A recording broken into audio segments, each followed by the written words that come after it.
En el mismo espacio en el que transcurre nuestra vida cotidiana hay un mundo que desconocemos. Me llamo Lourdes Gómez y voy a unir mis dos pasiones, el periodismo y la investigación, para sacar a la luz lo que se esconde detrás de muchos casos que pueblan la crónica negra.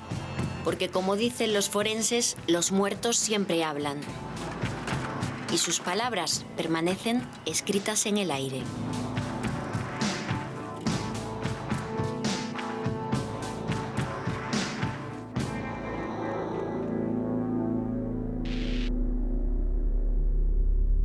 My funny Valentine, sweet comic Valentine, you make me smile. A lo largo de la historia se ha escrito mucho sobre el amor y me llama la atención porque, al igual que la muerte, tiene algo de enigmático, de ambiguo. Se dice que el amor es el motor de la vida, pero también que puede matar, que consigue provocar un enorme placer o conllevar un dolor inmenso. En el fondo, el contrapunto perfecto a la muerte.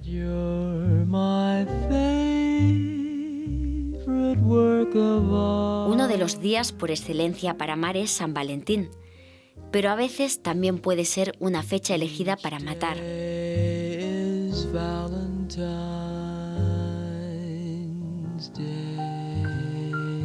El 14 de febrero de 2011, el Día de los Enamorados, asesinaron a un conocido empresario de Logrosán mientras dormía.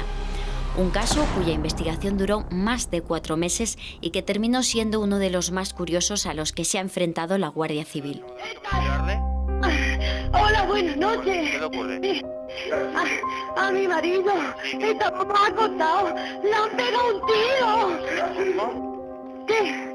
Que a mi marido le han pegado un tiro. Señora, ¿quién la pegó? Por favor. Señora, escúcheme, ¿quién la pegó un tiro?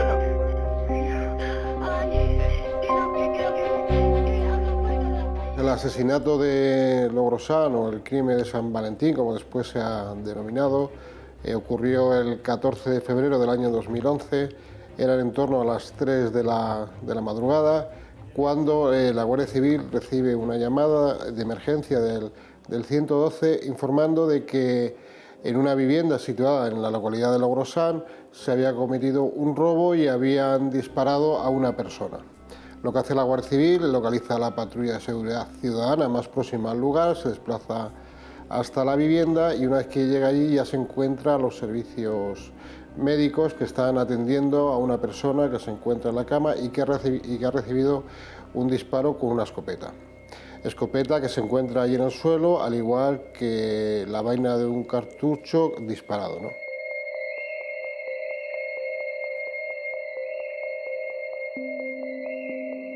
Por lo que recuerdo, un poco era el día especial porque era San Valentín del 2011. Entonces nos avisaron de que un empresario de Logrosán había aparecido muerto. Le habían disparado en casa. Fuimos allí a Logrosán y estaba la Guardia Civil, había tomado... El tiro fue a las 3, a las 5 se murió el hombre cuando lo trasladaban en ambulancia y a las 7 o así estaba ya la Guardia Civil, que la habían tomado, lo tenían todo sellado en la casa y estaban tomando pruebas. La verdad que la Guardia Civil lo hizo bastante bien porque estuvieron casi todo un día con la casa cerrada y entonces al saber que la puerta estaba cerrada, que no había sido forzada, pues claro, la clave era quién estaba en la casa, ¿no? Es una familia compuesta por un matrimonio y 2 hijos. La hija se había ido a estudiar a Badajoz y estaban los 3 miembros de la familia en la casa. Y bueno, también estábamos hablando de una familia que estaba bien económicamente, tenían 3 empresas. Una era un restaurante amplio que había recibido premios y tal, otro era un supermercado y otro una carnicería o algo así, de despiece de animales y tal.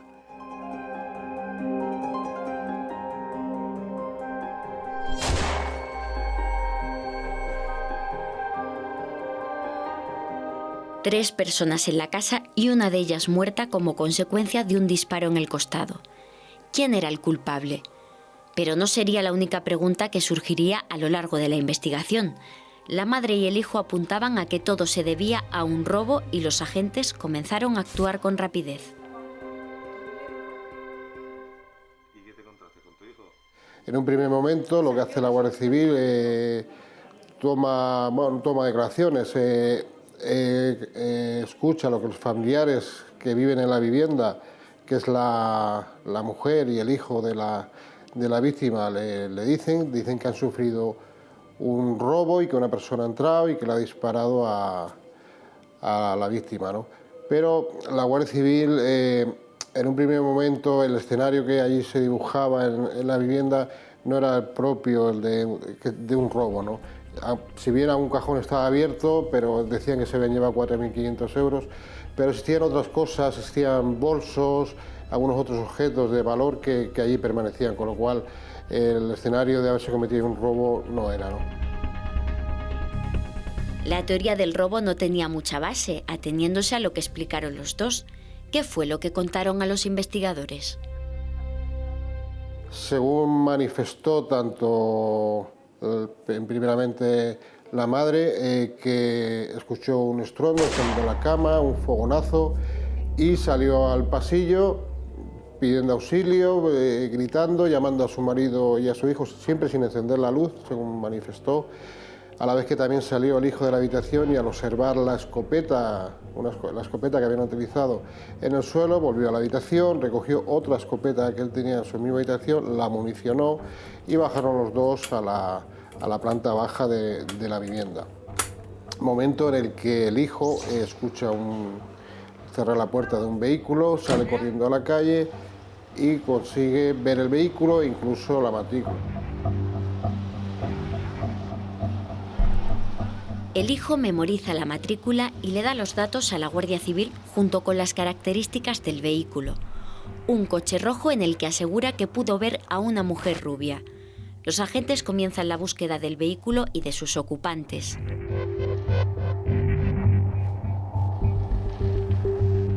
Y de inmediato pues se intenta localizar, que es localizado a las pocas horas, confirmando tras una serie de investigaciones que las dos personas que circulaban en este vehículo no tenían nada que ver, tan solo fue fruto de casualidad que pasaran por ese momento por esta vivienda, ¿no? De las dos versiones, la que a mí me asombró, que me parecía como muy creíble, al principio era la del hijo, porque la del hijo dice que escuchó el tiro, que se levantó, que cargó una escopeta que tenía y que bajó. No fue a ver al padre, que eso también, eso sí que ninguno parece que se habían despreocupado del tercero como si ya estuviera muerto. Pero bueno, el hecho es que el hijo bajó, vio un coche rojo, memorizó el número y después se lo dijo a la Guardia Civil localizó el coche, que estaba en un pueblo de la provincia de Badajoz, y resulta que sí, él dijo que había una mujer rubia, dieron con la mujer rubia. Y claro, era el día de los enamorados y pues por su declaración se deshicieron dos matrimonios porque se descubrió que la mujer rubia que estaba casada estaba con otro señor que también estaba casado y estaban celebrando el día de los enamorados. Un día de los enamorados que se llenó de teorías. A la posibilidad del robo se sumó la teoría de que unos sicarios entraron de madrugada en la casa y le asestaron un tiro con una escopeta que habían encontrado en la vivienda.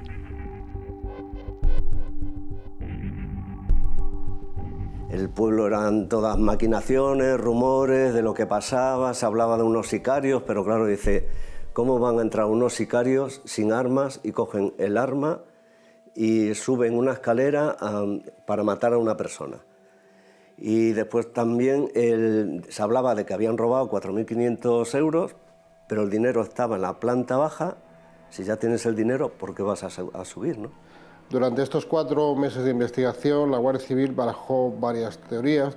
Barajó también en un principio que podía haber sido un suicidio, lo cual se descartó posteriormente, ya que el lugar donde tenía el impacto, que era en el costado, y la posición era prácticamente imposible haberse colocado el arma y apretar apretar el gatillo, ¿no? También la hipótesis del robo se descartó porque no se habían forzado puertas, la identidad de aquellas personas que pasaron por allí fue casual, o sea, no hubo ningún indicio que apuntara que ahí se había sufrido un robo en esa vivienda, ¿no? Y finalmente lo que se decantó fue que todos los indicios, todas las pruebas apuntaban a su entorno familiar, apuntaban a su mujer y a su hijo, ¿no? Ya que tanto en el gatillo, en el arma, en las manos, pues aparecieron restos biológicos de haber sido utilizado por ellos y haber sido los autores del asesinato de esta persona, ¿no?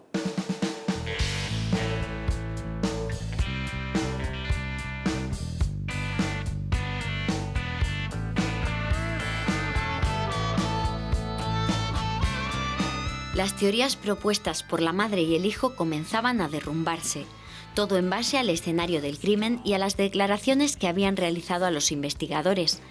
Voy a acompañar a Eduardo en uno de sus trabajos de campo para hablar de las curiosidades de este caso.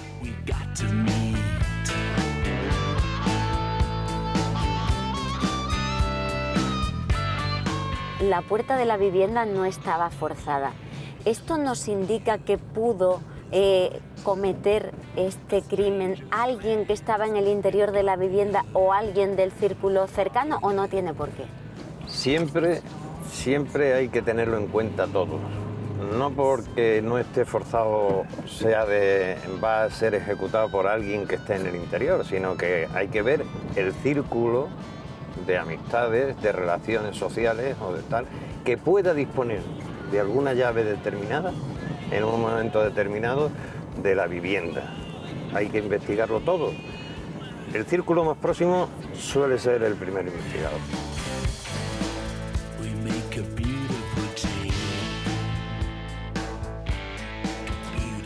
La mujer manifestó que no había podido ver al asesino porque le deslumbró el fogonazo del disparo. ¿Esto es posible? Según. Es posible si está despierta, pero si, según tengo las referencias del crimen, fue a las 3 de la madrugada. ¿Estaba despierta la señora? Si está despierta, tiene que estar muy próxima y de cara al arma para que sea interferida por el fogonazo la visión. Si no está despierta, imposible. ¿Por qué? Porque la despertaría primero el estruendo del disparo. Segundo, el estruendo del disparo la deja medio, coloquialmente hablando, atontada. Y, lógicamente, si ya ha sonado el disparo, ha salido la munición. Y después de la munición es cuando sale el fogonazo, con lo cual, imposible verla si estaba dormida. Si estaba despierta, sí. Ella había mentido porque dijo que estaba en la cama acostado con su marido cuando escuchó el ruido de la escopeta y un fogonazo y que se deslumbró, pero no llamó al marido que estaba al lado y que salió de la habitación y tal, que no veía nada y tal. Y después se demostró, claro, con las pruebas, que si tú estás acostado de una persona a la que matan de un disparo, tú tienes que tener restos de pólvora, y ella no tenía. Entonces cambió la declaración y dijo que ella tenía problemas de circulación, que tenía varices, que su doctora le había dicho que durmiera en el suelo, que durmiera duro y en una zona dura. Después la doctora declaró que nunca le dijo nada, ella decía que dormía en una colchoneta, la empleada de hogar dijo que nunca vio esa colchoneta, y después lo de que estaba a oscuras la habitación tampoco, porque tenía un televisor bien grande que estaba encendido, que se habían quedado dormidos viendo el televisor.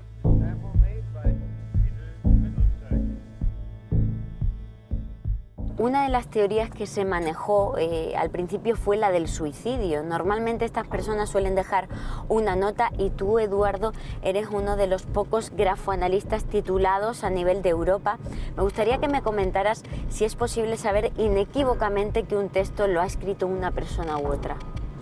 Sí, a través del grafoanálisis.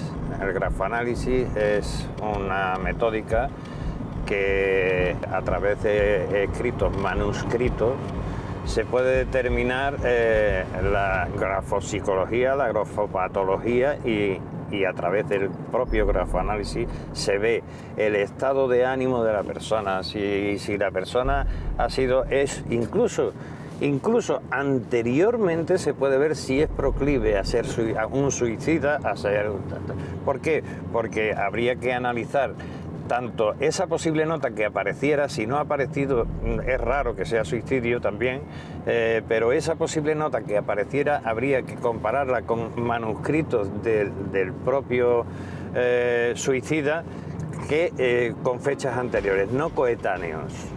Bueno, hubo un medio de comunicación que se aventuró a resolver el caso y dijo que era un suicidio. Yo me acuerdo de preguntarlo y me dijo gente, pues puede ser un suicidio si tú te pegas un tiro, después te levantas y dejas el arma otra vez en una esquina de... Eso era totalmente descabellado.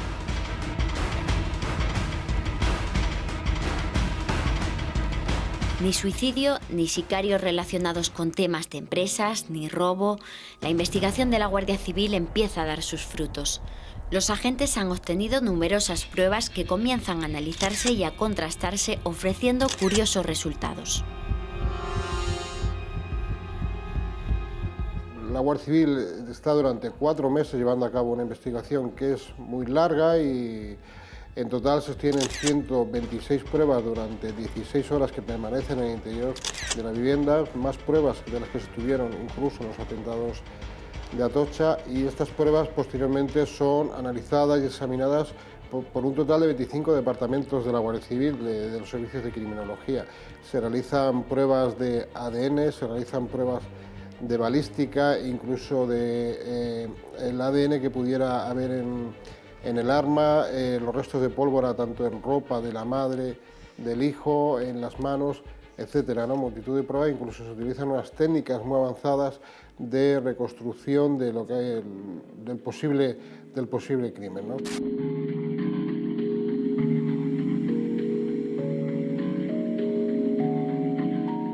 En definitiva, una de las investigaciones más importantes y minuciosas que se han realizado en la provincia cacereña.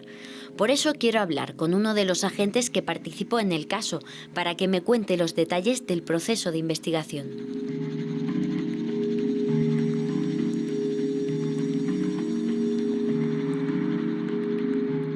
¿Cómo se realiza una inspección técnica ocular en un caso como este, el crimen de Logrosán? ¿Qué es lo que busca la Policía Judicial?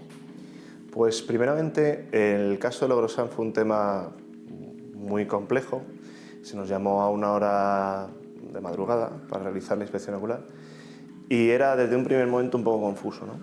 Entonces lo primero que se intenta en una inspección ocular, una ITO, es preservar la escena del crimen, de la contaminación, y hacer acopio de cuantos indicios se puedan obtener de la escena del crimen. Esto pues implica, como todos sabemos, huellas dactilares, huellas palmares, pisadas, diferentes residuos de todo tipo de disparo, de sustancias químicas.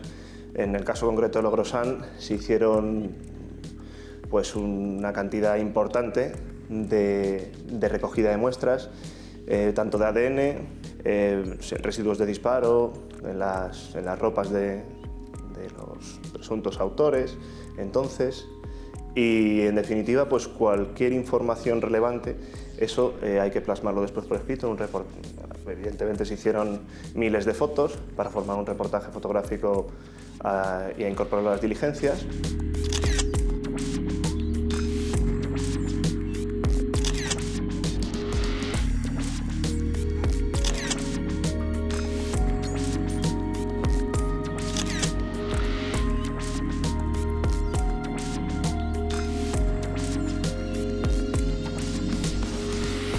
Uno de los datos interesantes en este caso es la gran cantidad de muestras que se recogieron. ¿Qué es lo que se buscaba en concreto y cómo se realizan esas pruebas para obtener las sustancias que nos puedan indicar qué es lo que ha pasado en ese lugar? Pues sí, efectivamente, como dices, se recogieron muestras de todo tipo. De hecho, y como anécdota, podríamos decir que se remitieron más muestras a los servicios de criminalística de la Dirección General de la Guardia Civil. Se remitieron más que la remitiese en el 11M, en los atentados de los trenes de Atocha, pero bueno, esto como anécdota, ¿no? Nosotros no tenemos capacidad, el laboratorio de comandancia, que hay especialistas de criminalística, no tenemos capacidad para actuar sobre todas las evidencias que recogemos. Es decir, si necesitamos un análisis de ADN, por ejemplo, hay que remitirlo con su cadena de custodia. La cadena de custodia es un documento que certifica y acredita que lo que se ha recogido es lo que es, y saber por qué manos ha ido pasando hasta que llegue al especialista del análisis de laboratorio de Madrid, que tiene que hacer el análisis. Y después, una vez hecho ese análisis, lo que se hace es devolverlo al juzgado para que su señoría pueda contar con elementos de juicio a la hora de poner sentencia. En el caso de Logrosán, concretamente, se utilizaron o se mandaron diferentes muestras para, pues yo creo que todos los departamentos de criminalística de la Dirección General. Por ejemplo, balística y trazas se mandaron porque había armas de fuego de por medio. Perdón. Química se mandó por los residuos de disparo. Acústica se mandó por las llamadas que se hizo al 112, esas primeras llamadas, que había un perro ladrando por detrás, que si los vecinos oyeron tiros, que si no es que... Eso, acústica. ADN se mandaron cientos de muestras. Para el reconocimiento de voz, que también hay un departamento, también se mandaron muestras. Luego también vinieron especialistas de infografía forense, que es reconstrucción milimétrica de la escena del crimen. Que tenemos varios equipos, uno de ellos está en Madrid, que también fue novedoso porque fue la primera vez que vinieron aquí a nuestra provincia de Cáceres, y la verdad que es muy visual, ¿no? Porque como todo esto luego ya un procedimiento se enjuicia por el Tribunal del Jurado, no son jueces profesionales, son personas normales, y siempre es muy visual el hecho de que tú le digas, pues esto pudo suceder así, y el casquillo estaba aquí o estaba allí, o pudo realmente ver si estaba tumbada en el suelo, cuál era su perspectiva, cuál era su... ¿Me entiendes? O sea que la verdad que se mandaron cientos de muestras a la Dirección General.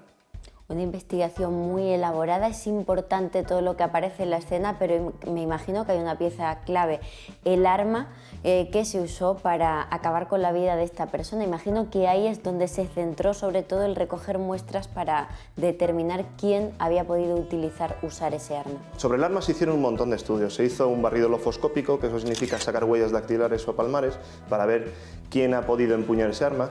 Se hizo un barrido también de ADN para ver si los restos de sudor que existen en las manos, eso deja muestras, para ver quién ha podido portar ese arma también. Residuos de disparo, se le hizo a ver si ese arma estaba en disposición de disparar, porque a lo mejor tenemos un arma ahí en el suelo, pero no está en disposición de disparar. Entonces, sobre el arma se hicieron un montón de estudios, pero no hay que centrarse solamente en el arma, porque hay que... todo lo que es la casa, pues, si la versión de las personas que allí estaban decían una serie de elementos, una serie de secuencia fáctica de la que pudo pasar los hechos, hay que corroborarlo todo. Entonces, con el arma efectivamente es importantísima, sí. ¿Es de vital trascendencia? Sí, pero no hay que centrarse en eso, porque a lo mejor si los investigadores piensan que el arma pudo ser disparada por una de esas dos personas, efectivamente el arma puede tener restos de ADN de uno de ellos, puede tener huellas, pero también es importante ver si en el pijama tenían, porque si realmente está disparando y tiene esas trazas de uno de los autores, es importante saber que esa arma la tuvo en las manos, pero el hecho de haber disparado ese arma, si tiene residuos de disparo tanto en pijama, en zapatillas, pues también da más fuerza a los indicios. Muchísimas gracias por aportarme estos datos sobre esta investigación. Nada, a ustedes, muchas gracias. Buenas noches, ¿qué sucede? ¿La habla Guardia Civil? ¿Qué sucede? Pues no tenemos ni idea, porque has tenido que trancarse con la escopeta y aquí ahora mismo está la escopeta en el suelo de la habitación con un cartucho y le han pegado un tiro a mi padre, hostias. Padre. Con todas las pruebas analizadas y contrastadas, las sospechas se centran sobre la madre y el hijo.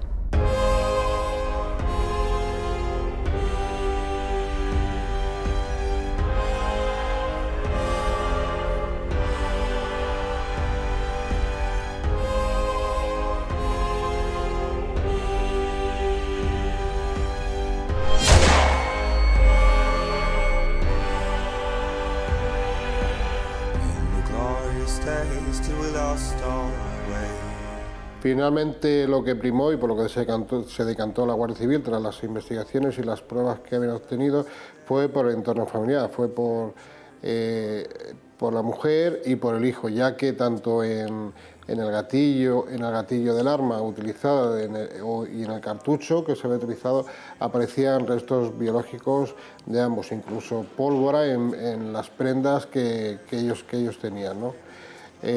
Tras estos 4 meses ya, pues para finalizar y cerrar el caso, la Guardia Civil procedió a la detención de ambos. La historia, claro, que a consecuencia de todas las pruebas que hizo la Guardia Civil, de todo lo que había estudiado, de los análisis de pólvora, la detención se produjo casi a los 5 meses. Eso fue un bombazo, porque detuvieron a los dos y los metieron en prisión.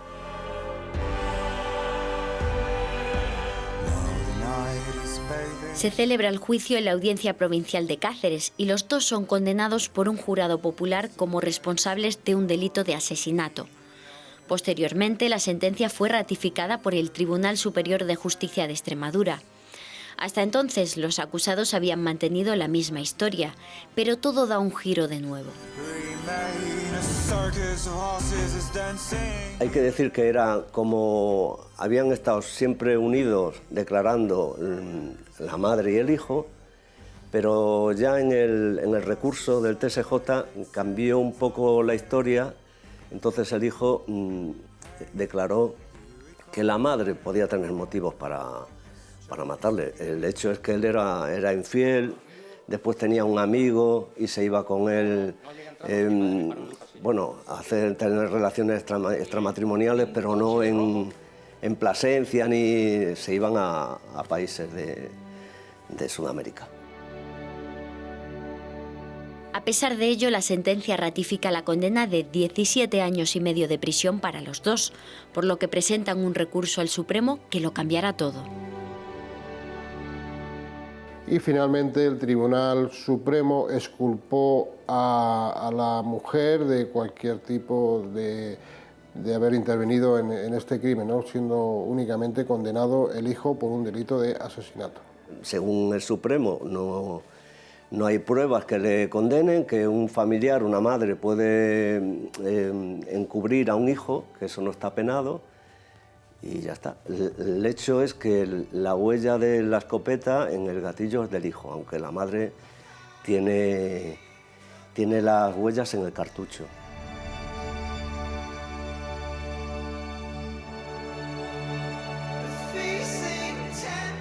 El amor, que también nos puede llevar a la muerte o a cometer un crimen. Al fin y al cabo, morir es lo que nos hace poner las cosas en perspectiva. Cuentan los historiadores que los romanos, en cierto modo, no le tenían miedo a la muerte, sino al olvido. Por eso las ceremonias perseguían que los fallecidos fueran recordados para siempre. También por eso escribían reflexiones sobre las lápidas. Y es que la muerte no deja de ser la parte más inevitable de la vida. Que la tierra nos sea leve.